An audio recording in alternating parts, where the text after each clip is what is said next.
Cruise Embarkation Day is full of excitement and a little chaos. But this combination causes even some seasoned cruisers to make a few mistakes that actually ruin the entire cruise.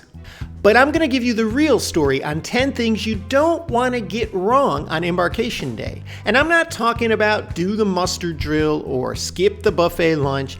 I'm talking about real insider moves that most cruisers, even experienced ones, don't think about until it's too late. I'm Gary with Optimal Cruising, bringing you fresh cruise advice, money-saving hacks, and secret strategies the cruise lines don't advertise. I've heard a lot of stories of people who missed their cruise ships on Embarkation Day. And these are the saddest stories because they planned, spent a lot of money, and something goes wrong and they don't make the ship and lose their entire vacation. There are 3 things you want to get right on Embarkation Day to ensure you don't miss the ship. The obvious one is if you're flying into port, fly in the day before so you have a time cushion, and when things go wrong, you have enough time to compensate and still get there in time to board. If you're driving to your cruise ship, leave extra early. There was a recent case of some passengers in Maryland, a group of them, who actually missed their cruise because they got stuck in some terrible traffic on the Baltimore Beltway. And this kind of thing can happen, so always try to get there super early. I've been on cruises where I have to drive 3-4 hours through Florida to get to the port. I make sure I'm there by 7-8 a.m. Yes, I know it's not boarding time yet, and I know I've got some time to kill, but it's better to have some time to kill than no time left to make it to your ship. The second thing is, always make sure you have your travel documents. There are documented cases over and over again of people who are denied boarding on their ship. Yeah, they got there in time, but they weren't let on because they didn't have their passport on them. It was in their luggage or left at home. And it's not just the passport. Some cruises require visas and other documents. Make sure you have all that on your person when you're checking in. And the last thing is, don't miss your boarding time. You can get there early, that's fine. You probably can board early, but if not, you're just waiting around. But a lot of people make the mistake that the actual time the ship's leaving is the deadline for getting there, and that's not true. Most cruise ships close boarding at least an hour and a half before the departure time. So if your ship's scheduled to leave at 5 p.m., you won't be allowed on board much past 3 or 3:30. And once they close the boarding, that ship can be sitting there for another hour or 2, and they won't let you on board. And once you get on board, this next item is vital to starting your cruise off right. The first time I went on a cruise, I checked everything with the porter. I wanted to walk on that ship hand-free. But I made a mistake. I didn't pack a carry-on bag. These days, I always pack a carry-on backpack. But you need something to carry on board with you because that luggage that you check with the porter that they bring on board for you is not going to get there until later, usually in the evening of the first day of your cruise. So you're not going to have any items that you packed right away when you board. Now, I don't know about you, but I always like to board early, 11 or 12 o'clock if I can manage it. And I have everything in that backpack that I'm going to need. If it's a swimsuit, a change of clothes, sometimes I'm wearing my regular shoes and I put my flip-flops in the backpack so I can put those on once I'm on the Lido deck. I always bring sunscreen. If you need any medications, put those in that backpack because you don't want to be left without your medications for a period of time if something happens and your bags get delayed. Think of this as the first day of your vacation. It starts as soon as you step on board that ship. Don't put things in your checked luggage that you're going to want right away. To start enjoying that vacation, put everything you need in a backpack or a carry-on bag that you can have access to from the beginning. What do you prefer to carry on with you on day 1 of your cruise? Do you like a carry-on bag that you can pull or a backpack that you can wear? Put it in the comments below. These days, I always purchase the Wi-Fi package, unfortunately, because it's super expensive on cruise ships, but I really use it and kind of need it. However, whether you purchase that Wi-Fi or not, It's important to install your cruise app at home before you even get on the ship. This will save you a lot of headache because if you didn't buy the Wi-Fi package, you could have trouble downloading the app once you're on the ship. If the signal's weak, if it's not strong enough to connect to your cell carrier, you might not be able to do it. So if you already have the app installed, as soon as you board the ship, you can connect to the ship's Wi-Fi and you can use the app and all the features, which come in really handy. I'm going to get to some of them later. But you can use the app without purchasing any Wi-Fi. And if you did purchase the Wi-Fi package, that's one of the things you want to connect your device to before the ship leaves the port. Because if there's any issues getting connected while you still have cell service, it'll be a lot easier to resolve those things than once the ship leaves. A lot of people, as soon as they board that ship, they're either darting for the buffet or to their cabins to drop off their luggage or to find a spot by the pool and just lay down in the sun. And I get it, you're on vacation. That's what we all want to do. But a lot of cruisers get this wrong because they don't take this opportunity to take a tour of the ship. This is about the most crowd-free time you're going to have to figure out the layout, see the kinds of things that you want to do during your cruise, what activities are on board. I guarantee you, no matter how much you study that ship map before you get there, you're going to find something interesting that you didn't know about before you boarded. And this is the time to check out that ship. Do a ship tour. When everybody else is crowded in the buffet or still waiting to board, you've got that ship quiet and to yourself and you can walk around it. This will set your vacation off right because it gives you an insight into all the activities and things on board and what you want to do and places around the ship where you want to spend your time or the best places to sit for the sail away or during sea days. And while taking a tour of the ship is very important, sometimes it's better to do this next thing first. I've been on a ton of cruises on all the major cruise lines, and the one commonality seems to be that your cruise ship cabin is typically going to be ready for you sometime between 1 and 2 o'clock. Now, it does vary on cruise line and by cruise ship, but it's important to get to that cabin as soon as it's ready. This is something so many cruisers get wrong because they're busy in the buffet, at the pool deck, and they just figure they'll get to their room when they get there. But if you're the first one there, you can check it all out, make sure everything is functional and the way you want it, so that if there's any problems, you're the first in line to resolve them. Now, let me tell you some of the main things I always check in my cabin. The first thing I do, because I'm a little bit neurotic about bugs, is check the bed for bed bugs because I cannot stand the thought of there being any bugs in there. So I check under the mattress, I check under the sheets, I look for any black dots, I look for any stains. If you see any movement at all, you likely have an infestation and you need to report that immediately. Do not even open up your suitcases until you check for this.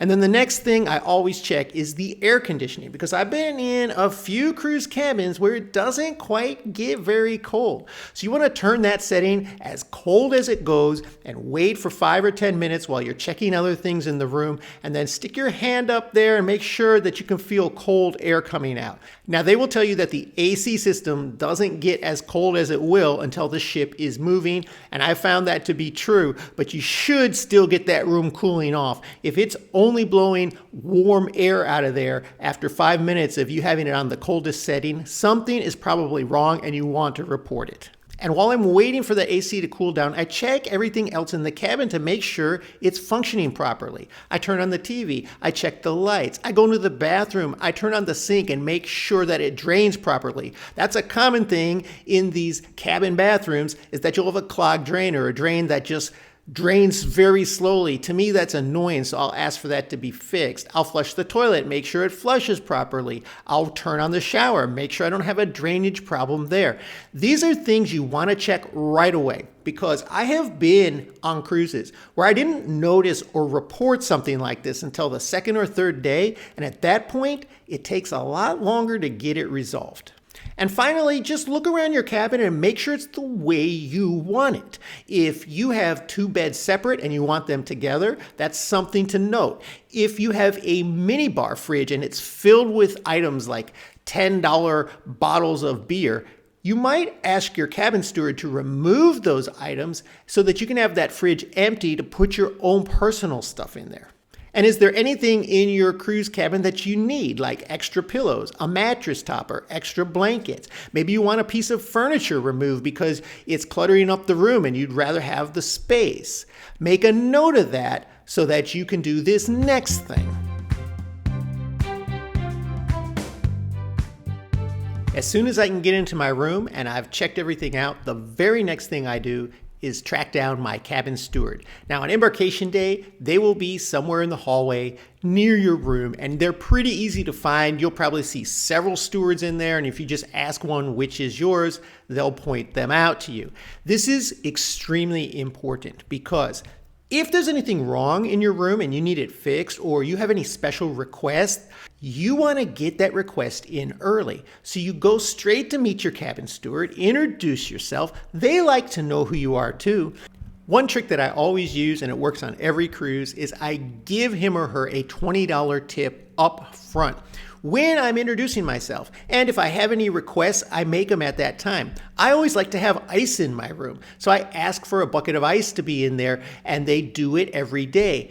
If you are giving a tip up front, it signals to them that you may be giving additional cash tips, and they're going to work harder for that service, especially in these days when many people are just tipping through automatic gratuities, and that may or may not directly impact your cabin steward, but cash always does. And then you don't want to get this next thing wrong, or you could be left out. I was on a Norwegian cruise not too long ago, and one of the specialty restaurants on there, which is actually included so you don't pay an upcharge for it, is the Shanghai Chinese noodle place. And I didn't make a reservation when I first got on that ship. And by day 2, when I went to go make a reservation, they had almost nothing. Many specialty restaurants on most cruise lines book up quickly, especially the more popular ones. And typically the reservations aren't open until boarding day. So you want to make sure you make yours first. And then if you have a main dining room time that you want to change, make sure you go and address that as early as possible on embarkation day, because there's always a lot of people trying to make these changes, and they're going to go in order of who came and asked for it first. And if you get this next thing wrong, you could be leaving money on the table. But first, if you're looking to book a cruise, we maintain a list of the best cruise deals you can book right now. If you'd like a copy, just comment deals or click on the deals link in our description. My parents took a cruise recently, and for whatever reason, the onboard credit that they were promised at the time of booking never made it to their onboard cruise account. And they didn't realize this till the end of the cruise. And at that point, it was too late for them to get it applied. You want to check this on day 1. Make sure that your account, you can check this on the app or you can go to guest services. It should show the credit immediately that you got at the time of booking. So a lot of people who book interior cabins even will get a $50 credit. If you're booking a suite or a balcony cabin, that credit can be between $100 and $200. And that's free money on the table for you to spend on board. Don't leave that to chance. Sometimes these things do get missed. But once on board, guest services can check what you're supposed to have and make sure it gets properly applied to your account if it wasn't automatically. And have you ever not been happy with your main dining room assignment? I'll tell you how to not get this wrong next. A lot of people think that the main thing that they can change with regard to their main dining room assignment is the time. But there's also another issue that comes up with dining, and that is sometimes you don't get a great table, or maybe you get mixed in with other people when you really don't want to be. So if you're placed at one of these big round tables and there's just 2 of you and you're on an anniversary trip or a honeymoon trip, or you just prefer to just be by yourselves, you can request that this be changed, and it's best to do this early. So here's a little trick to figure out where your table is. Typically, as soon as you get your cruise card, it's gonna have your dining assignment on there. And you can actually walk into these restaurants. They'll be closed, there'll be nobody there, but the doors are usually open. And you can walk right in and find your table number and see what kind of table it is. If you're not happy with it, or if it's in a spot you don't really like, you can request that to be changed. So here's how to fix it immediately. Go to your assigned main dining room at least about 15 minutes before the first seating opens on Embarkation Day. Get in line, maybe be one of the first people in line to talk to the maitre d'. Most people at this point have absolutely no idea where they're sitting. They might be there to change their time, but they haven't even looked at their table yet. If you already know that you have an issue with where they put you, you can ask for that to be changed, and most likely it will, especially since you're gonna be one of the first people in line. Next, I'm going to get to the one timing window that you definitely don't want to get wrong. But first, if you would take a minute, hit that subscribe button, hit the like button. It helps our channel grow, and we'll continue bringing you cruising updates. It doesn't happen every cruise, but it's not uncommon that I need to go to guest services for something. In fact, on my last cruise, they didn't have my loyalty status on my cabin card. And that poses a problem because I have loyalty status on all the major cruise lines, and it gets you some free perks. It's not incredible, but it's worth having. And if you don't have it on your card, then every time you go somewhere to try to claim one of these perks, they automatically think you don't qualify, and they have to go in the system and look it up. It's just easier to have it say that right on the card. So I go to guest services and have them redo my card with the proper loyalty program. But it could be a number of things. If you have any issues with setting up your Wi-Fi or anything else, guest services is the place to go. They're going to have the answer for you, or they're going to be able to refer you to tell you how to solve the problem. However, I know that most cruisers still get this wrong because every cruise I go on, I walk by guest services sometime between 5:30 and 8:30 at night, and the line is 45 minutes long.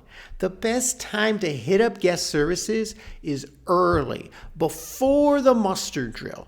You want to go there before anybody else has figured out what they need. That's why these checks are very important on Embarkation Day, because while most of the cruisers are concerned about eating, finding a spot by the pool, if you check these things first and get them fixed, you won't be waiting in line with hundreds of other people who've now at 6 or 7 o'clock at night realized, hey, I don't have this in my cabin, or this wasn't cleaned properly, and they can't find their cabin steward because they're not around there anymore, so they go to guest services.